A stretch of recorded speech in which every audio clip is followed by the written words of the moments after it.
Imagine for a second that you are standing on a remote island in the Pacific Ocean just a few years after the end of the Second World War. You walk into a clearing in the jungle and you see something that makes you stop dead in your tracks.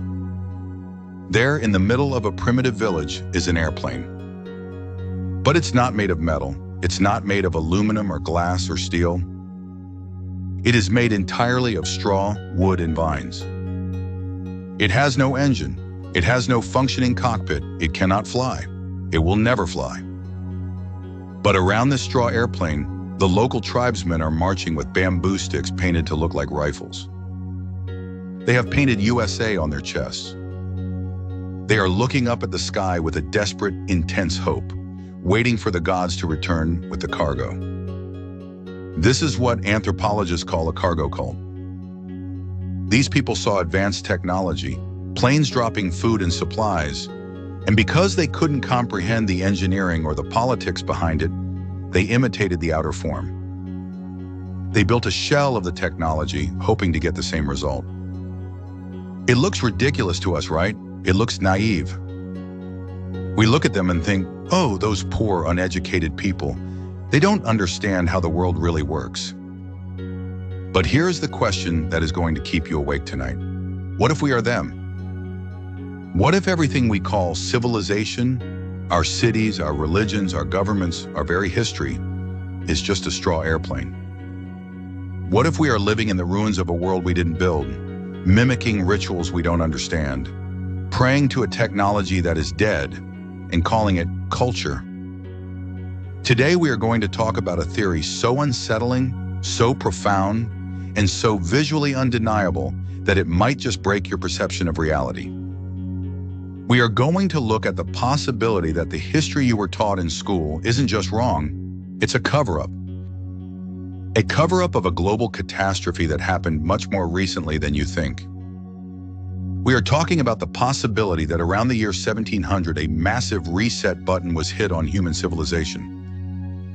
And the people we call our ancestors, the people of the 18th and 19th centuries, weren't the builders of the magnificent world we see in old photographs and paintings. They were the survivors. They were the squatters. They were the cargo cult that moved into the empty mansions of a race of giants and simply pretended that they built them. By the end of this video, you are going to look at the architecture in your own city differently. You are going to look at your religious rituals differently. And you might just realize that humanity is actually a species of orphans living in a house that is way too big for us. To understand this, we have to start with the evidence that is staring us right in the face, hidden in plain sight in the museums and galleries of the world. We need to talk about the ruin artists. In the 1700s, there was a sudden obsessive explosion of art focused on one specific thing: ruins. But not just any ruins. Artists like Giovanni Battista Piranesi and Giovanni Paolo Panini began documenting the world around them with a level of photorealistic precision that was almost like a camera before cameras existed. And what they documented creates a massive logical dissonance in our official history. When you look at a Piranesi etching, the first thing you notice is the scale. You see these colossal, majestic stone structures, arches that soar hundreds of feet into the air, columns that are thick as redwood trees, and walls made of blocks so massive that modern cranes would struggle to lift them. And then at the bottom of the frame, you see the people. The people are tiny. They look like ants scuttling around a motherboard. They are dressed in rags, often depicted as peasants or herders, grazing their goats in the overgrown courtyards of what look like palaces for gods. This is where the official narrative starts to crack. We are told that these are just capriccios, fantasy paintings. We are told that artists like Piranesi were just being romantic, exaggerating the size of the Roman ruins to make them look more impressive. But here is the problem with that explanation. These artists were famous for their architectural accuracy. When they painted buildings that still exist today, like the Pantheon or the Colosseum, they got the proportions exactly right. So why should we believe that when they painted buildings that are now gone, they were suddenly hallucinating? Why do we draw an arbitrary line and say, this part is history, but this part is fantasy? The uncomfortable truth is that these artists weren't fantasizing. They were documenting. They were the war correspondents of a silent apocalypse. They were drawing exactly what they saw. A world where a small, confused population of survivors was living in the wreckage of a civilization that was far, far superior to them. Look closely at the behavior of the people in these paintings. This is the key. They don't look like the proud descendants of the architects who built these wonders. They don't look like they are maintaining them. They look like they are just using them. You see a peasant family boiling a pot of soup under a triumphal arch that is 1,000 times more advanced than anything they could build. You see merchants setting up rickety wooden stalls in the shadow of granite colonnades that would require diamond-tipped tools to cut. It looks exactly like a post-apocalyptic movie where the survivors find an abandoned shopping mall and set up a camp inside. They didn't build the mall. They don't know how the electricity works. They don't know how to fix the escalator. They just know that the roof keeps the rain off and the walls protect them from the wind. This is the vibe of the 1700s. It's a civilization of squatters. It's a civilization that found a world built for giants and decided to move in. And when I say giants, I'm not necessarily talking about fairy tales. I'm talking about the architecture itself. Let's look at the thermodynamics of history. Have you ever walked into an old cathedral or a government building from the 18th century or a colonial courthouse? What is the first thing you notice? The doors. The doors are often 20, 30 feet high. The ceilings are 40 feet high. Now look at a human being. A human is, on average, hardly 6 feet tall. Why on earth would you build a door that is 5 times your height? The official explanation is grandeur. We wanted to show off. We wanted to feel small before God. Okay, maybe. But humans are practical creatures. We are lazy. We don't like to do unnecessary work. Building a 30-foot door requires exponentially more resources, more engineering, and more complexity than building a 10-foot door. It's heavy, it's hard to open, it breaks easily. But more importantly, think about the heating. Imagine you are living in Europe in the 1600s or 1700s. It's the Little Ice Age. Winters are brutal. You have no central heating. You have no electricity. You only have fireplaces. Now imagine trying to heat a room with a 40-foot ceiling. It is physically impossible. The heat rises. You would be freezing to death on the floor while all the warmth is trapped up in the rafters where nobody lives. It is a thermodynamic nightmare. It is irrational. It is wasteful. Unless you weren't the one who designed it. Unless the person who designed it was much larger or had a completely different technology for heating that we have forgotten. When you see a human trying to heat a cathedral with a small wood stove, it looks pathetic. It looks like a mouse trying to heat a human house with a matchstick. The scale is wrong. Everything about the old world implies that it wasn't built for us. We are just the tenants who took over the lease after the previous owners were evicted. So, who were the previous owners and what happened to them? This brings us to the reset theory and the date that keeps coming up, 1700. In the traditional chronology, the year 1700 is just another year. But when you dig into the archives, when you look at the strange coincidences, it feels like a singularity point. It feels like the moment the simulation was rebooted. Before 1700, history gets incredibly murky. We have these dark ages, these 1,000-year gaps where apparently nobody learned anything.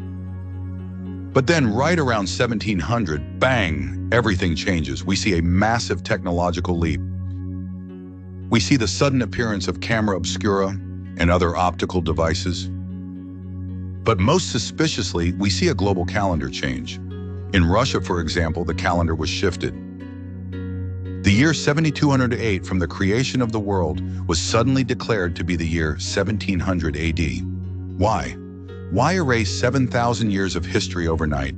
Why reset the clock? It looks like a forced format of the hard drive. It looks like the new management took over and decided to wipe the records of the previous administration. They wanted to start from scratch. They wanted to sever the connection between the survivors and their true ancestors. Because if you know where you come from, you are powerful. But if you think you just crawled out of the mud of the Dark Ages, you are obedient. The concept of the Dark Ages itself is the perfect cover story. Think about it. We are told that the Romans and Greeks had amazing technology, concrete that doesn't crack, intricate mechanics, advanced astronomy. And then, whoops, we forgot everything for 1,000 years. We just forgot how to build. We forgot how to read. We forgot how to bathe. Does that make any sense to you? Knowledge doesn't just disappear unless the people holding that knowledge are systematically removed. The Dark Ages isn't a time period, it's a crime scene. It's the gap in the surveillance tape where the robbery happened. This brings us to the most disturbing part of the theory, the cargo cult of humanity. If we are just survivors living in the ruins of a high-tech civilization, then a lot of our culture, our religion, and our traditions are actually just misunderstood technology.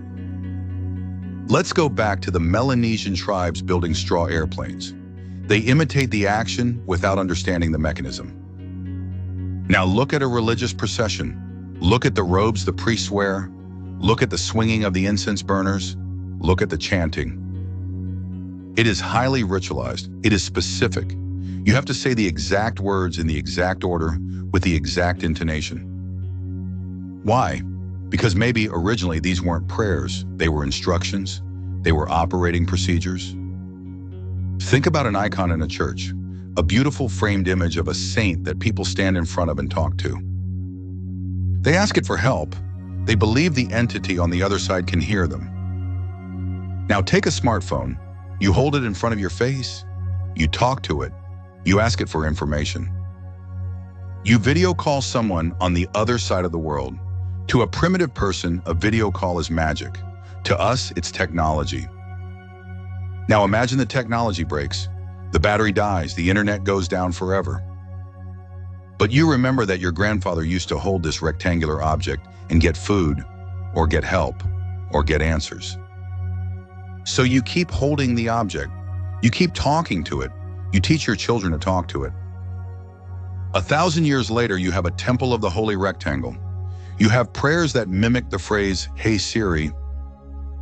You have rituals of charging the device on an altar, even though there is no electricity. You have created a religion out of a dead iPhone. This is the essence of the cargo cult theory. We are looking at the sky, mumbling memorized phrases, waiting for a connection that was severed 300 years ago. We see this with the bronze cannons that are found in old forts. We assume they were weapons. We stuff them with gunpowder and iron balls and blow things up. But were they weapons, or were they part of a global energy grid?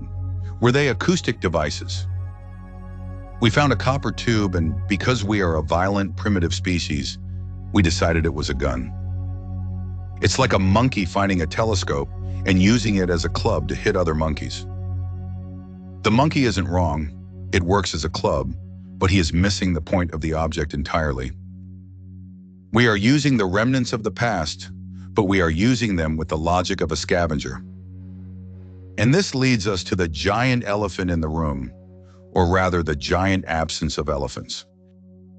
If there was a superior civilization here in 1600 or 1650, where did they go?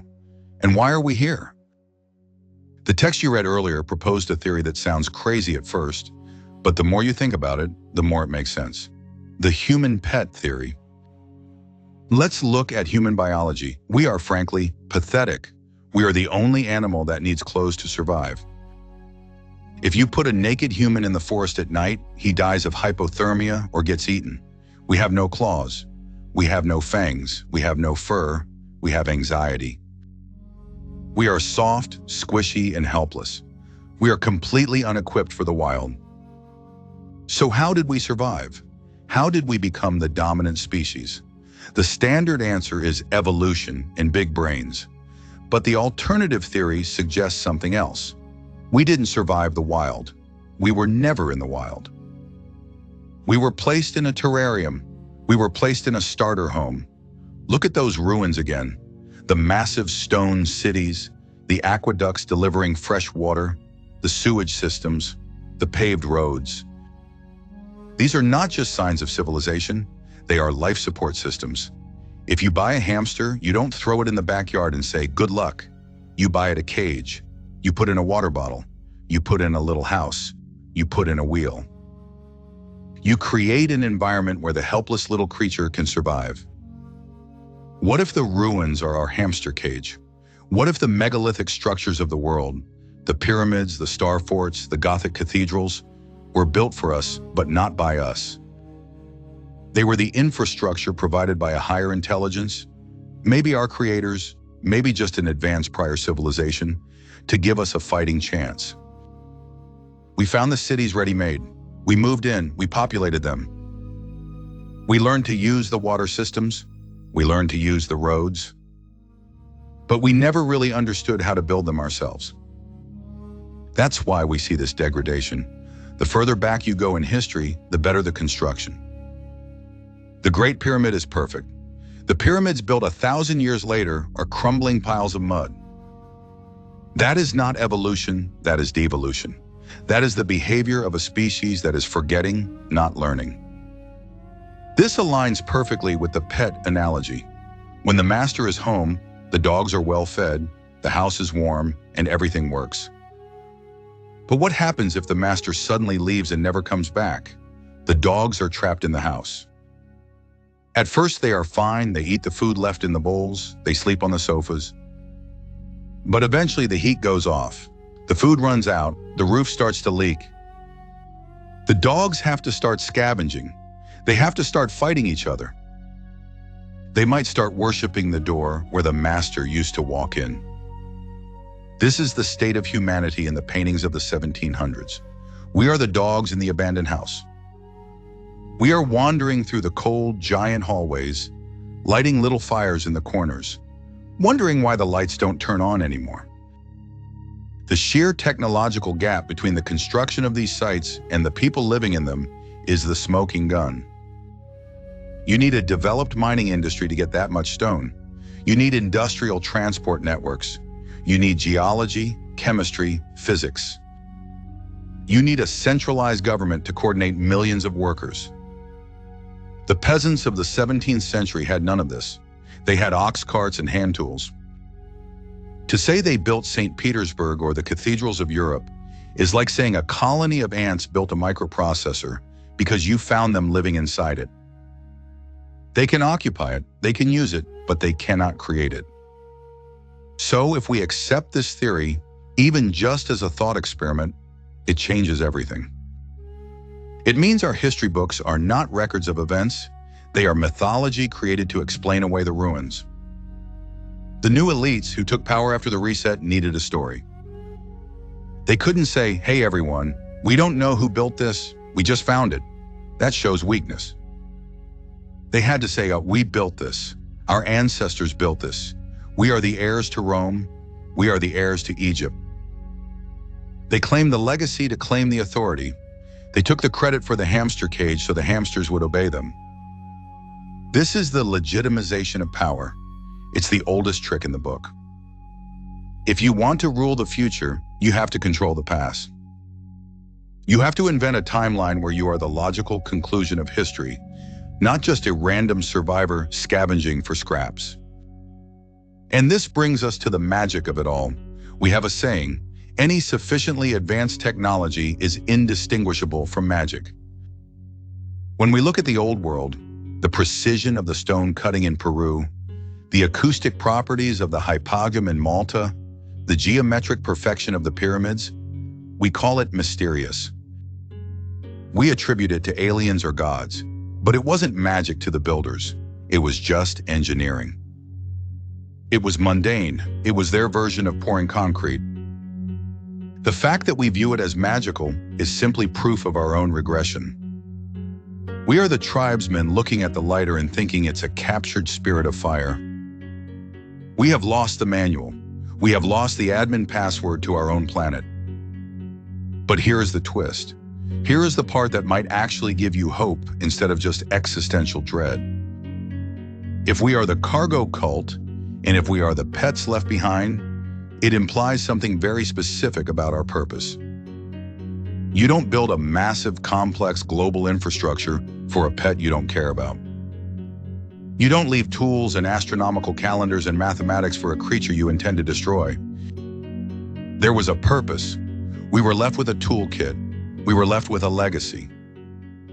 Maybe the silence of the last 300 years, the struggle, the confusion, maybe it's a test. Maybe we are supposed to figure out how the house works. Maybe we are supposed to stop worshiping the door and learn how to open it. The reset theory suggests that we are living in a post-apocalyptic world, yes. But it also suggests that we are living in a world of potential. The ruins aren't just dead stones. They are blueprints. They are silent teachers waiting for us to stop being superstitious and start being curious. When you look at those Piranesi etchings, don't just feel sad for the tiny people. Look at them and realize that is us. We are the tiny people, but we are living in a world of giants. And that means the potential to be giants is in our DNA. We just have to remember. We have to stop listening to the official narrative that tells us we are small, weak, and limited. We have to stop believing that the Dark Ages were natural. We have to wake up from the amnesia. The catastrophe of 1700, or whenever it really happened, wiped out the memory of who we were. But it didn't wipe out the evidence. The evidence is all around you. It's in the impossible architecture of your city's downtown. It's in the star-shaped forts that cover the globe. It's in the eerie precision of the old maps. It's in the cargo cult rituals we perform every Sunday. The system was reset, but the files weren't deleted. They are just hidden. An investigation, true open-minded investigation, is the only way to recover them. So, the next time you walk past a grand old building with giant doors and intricate carvings, stop. Don't just look at it as history. Look at it as a crime scene. Look at it as a message in a bottle. Ask yourself, could I build this? Could my society build this today with the same elegance and durability? And if the answer is no, then ask the follow-up question. Who did, and why did they leave it for me? We are a species with amnesia, wandering through a mansion we don't remember buying. But the keys are somewhere. The clues are everywhere. And the only thing stopping us from finding them is the belief that we already know the truth. The official history is the blindfold. The reset theory is the moment you peek out from under it. Look, if this video just made you question the reality of the world you live in, if it made you look at your history book with a healthy dose of skepticism, then you need to subscribe right now. Why? Because this is just the tip of the iceberg. Every single week, I'm digging into the forbidden files of history, the anomalies that science can't explain, and the theories that the mainstream refuses to touch. I've already helped thousands of people wake up to the strange reality of our past, and you are next in line. I'm not just telling you stories, I'm giving you the red pill. Next week, I'm revealing a specific glitch in the 19th century photographs that is going to blow your mind, and you do not want to miss it.